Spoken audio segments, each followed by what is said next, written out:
Nasaan yung mga tauhan dito at nang gusto kong i-meeting sila? Sa lahat ng ayaw ko, wag na wag ninyo akong i-question. Kailangan mas malaki yung figures niyan at ilagay mo yan sa pangalan ko. Kumuha ka ng mga sobrang watches. Baguhin mo yung mga figures. Pag yung sobra, paghahatian natin. Gusto ko, gumawa ka ng mga letters for termination lahat ng mga empleyado dito.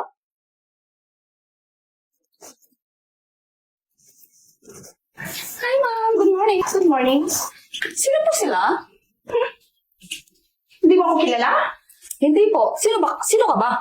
Ako lang naman ang bagong may-ari dito. Oo, talaga? Ikaw may-ari dito? Bakit? Hindi ba nasabi ng dati yung may-ari dito na ako na ang nagmamay-ari dito?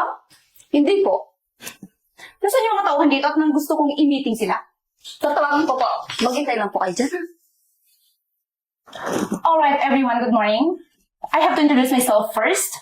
I am Miss Jonah. Ako na yung bagong may-ari ng kumpanyang ito. Kaya lahat ng mga ipag-uutos ko sa inyo ay dapat sundin. Oh, narinig nyo. Mga sinabi ni Madam. Subukan nyo lang magkamali at isusumbong ko sa lahat.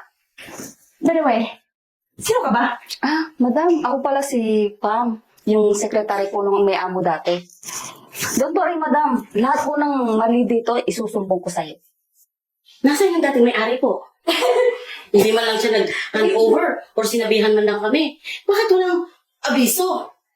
So, paano na namin malalaman yung bagong management pala? Diba? Sa lahat ng ayaw ko, wag na wag ninyo akong i-question. Naintindihan mo ba? So, narinig nyo. Bilis-bilisan nyo, trabaho na kayo! Hi. Ikaw ba ang accounting dito? Yes po. Okay. May papagawa ko sa'yo. Yes, ma'am. Yan. Okay po. Baguhin mo yan. Kailangan mas malaki yung figures niyan at ilagay mo yan sa pangalan ko para mas malaki yung shares ko. Ay, hindi po pwede, ma'am. Hindi ko po magagawa yun. Bakit hindi? Matagal na po ako nagtatrabaho dito pero bawal po natin gawin yun. No worries. Bibigyan kita ng commission. Ay, sorry po talaga, ma'am. Hindi po talaga pwede. Excuse me. Anong hindi mo magawa? Inuutosan ka ng amo. Gawin mo.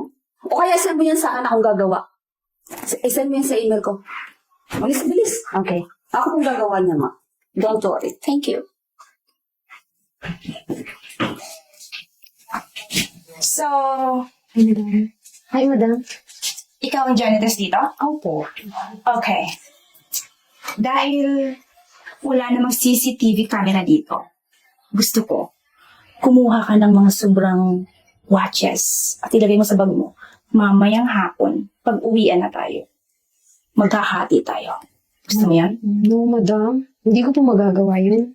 Bakit naman hindi? Kahatian kita eh. Madam, pinagkakatiwalaan po tayo ng amo namin dito. So, Ako ang bagong amo.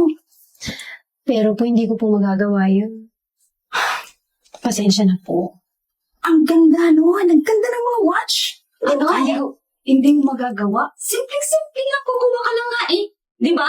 Ilalagay mo lang sa bag, tapos ibibigay mo mamaya sa kanya. Makikita kami sa baba. Pero hindi ko magagawa talaga yun. Dahil pinagkakatiwalaan tayo ng kumpanya. Ayoko masira sa mga tao.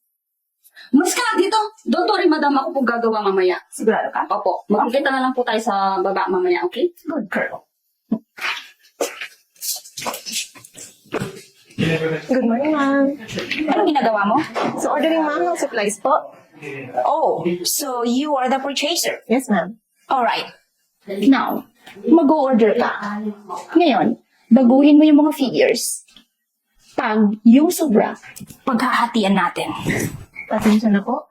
Pero ma'am, kasi lahat ng suppliers kilala po ako at nagkakatiwala po. Kaya hindi ko po pwedeng gawin. Aba! Ano sinasabi niyo? Hindi mo ako susundin? Pasensya na ma'am. Tapat po ako sa trabaho ko. Excuse me, ma'am. Lahat po ng staff dito, ako na po kakausap. Ako na pong bala. At saka yan, isisend ko po sa email niyo. Don't worry. Sigurado ka? Opo. Narinig mo siya? Yes, ma'am. Okay, good. Di ba ikaw ang HR dito? Yes, madam. Okay, may papagawa ko sa'yo. Ano yun, madam?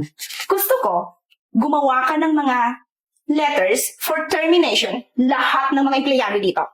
Bakit ko gagawin yung madam? In which round? Dahil hindi nila sinusunod yung mga utos ko. Madam, hindi porke ikaw po yung may na amo, ikaw, gagawin mo yung gusto mo para bigyan sila ng problema. Aba, sumasagot ka pa ah. Ginagawa lang po nila yung mga trabaho nila. Excuse me? Bakit hindi mo sinusunod yung may-ari? Inuutosan ka, di ba? Sige, as a HR, gusto mo ba sundin ko yung hindi naman tama? Ako na lang gagawa lahat, ma'am. Ako na lang po lahat ng gagawa ng lahat ng mga trabaho dito. Sigurado ka? Opo.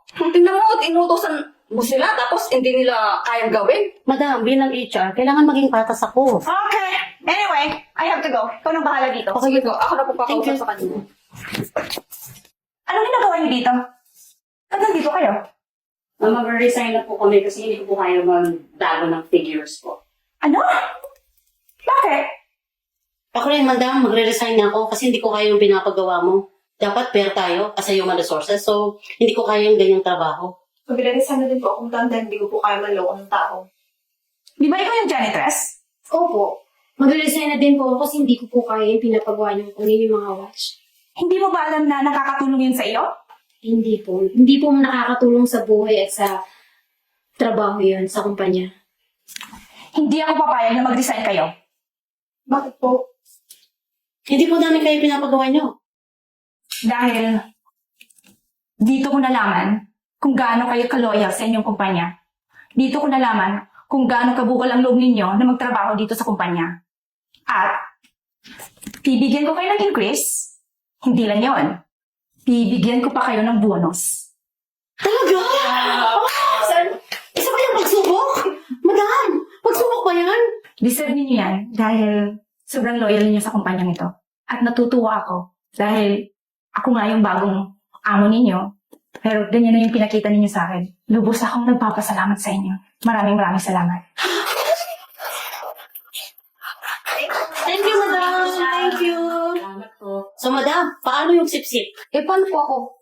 Ikaw, sa una pa lang, nakitaan ko na yung ugali mo.